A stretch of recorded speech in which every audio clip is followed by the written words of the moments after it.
سلام دوستانو، په دې ویډیو کې به موږ د انګلیسي هغه بنیادي جملې زده کوو چې زیاتره په صنف کې د خپل ملګرو یا استاد سره ویل کیږي. نو زموږ لومړنۍ جمله چې ده هغه ده give me your pen. give me your pen دې مطلب دی دوستانو قلم دې راکا، قلم دې راکا. Sir, I have a question. Sir, I have a question. استاد زه یو سوال لرم. استاد زه یو سوال لرم. کله چې موږ له استاد نه سوال کوو نو څنګه به کوو؟ داسې به کوو چې ورته ووایو چې Sir, I have a question. Sir, I have a question. استاد زه یو سوال لرم. صحیح ده؟ بل دی don't repeat this. don't repeat this دې مطلب دی دوستانو دا مه تکراروه. دا مه تکراروه. کله چې استاد شاګرد ته وایي چې دا مه تکراروه نو څنګه به ورته وایي چې don't repeat this. یا ته خپل ملګري ته هم ویلی شي چې don't repeat this دا مه تکراروه. صحیح ده؟ don't shout. don't shout دې مطلب دی دوستانو چیغې مه وهه، چیغې مه وهه. خپل ملګري ته وایي چې چیغې مه وهه، څنګه به ورته وایي چې don't shout. صحیح ده؟ say sorry. say sorry دې مطلب دی بخښنه وغواړه، بخښنه وغواړه. یو ملګري ته وایي چې زما له دې ملګري نه بخښنه وغواړه نو ته به څنګه ورته وایې؟ ته به ورته وایې چې say sorry دې مطلب دی چې بخښنه وغواړه. صحیح ده؟ calm down. calm down مطلب دی خاموشه. calm down یا ستا یو ملګری چې ده هغه ډېر غږېږي نو ته ورته ویلی شي چې calm down مطلب خاموشه. صحیح ده؟ please repeat that again. please repeat that again دې مطلب دی مهرباني وکړئ دا بیا تکرار کړئ. مهرباني وکړئ دا بیا تکرار کړئ. نو repeat ویل کېږي تکرارول ته، او again ویل کېږي دوباره.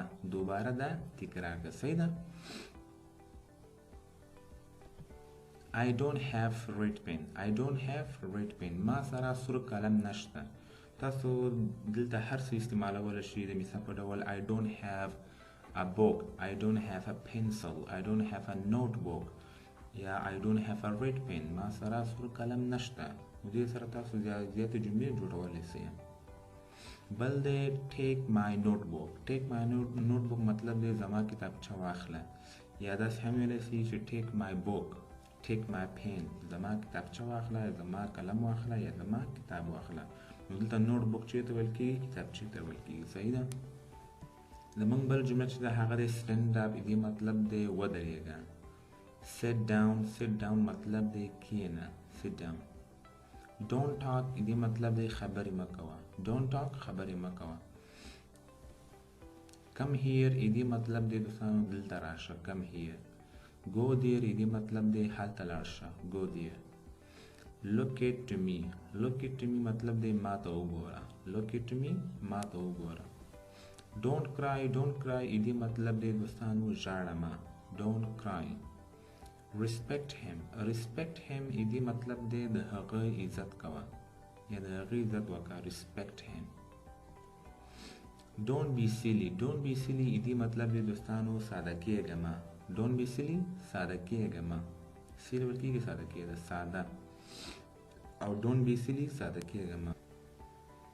let's go outside. let's go outside دې مطلب دی راځه چې بهر لاړ شو. let's go outside. outside ویل کېږي بهر تل. بهر تک چې ویل کېږي outside ویل کېږي بهر. نو let's go outside راځه چې بهر لاړ شو.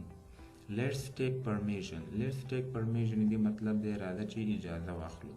ټیک وایي اخیستلو ته، او پرمیشن چې ته ویل کېږي اجازې ته ویل کېږي. صحیح ده؟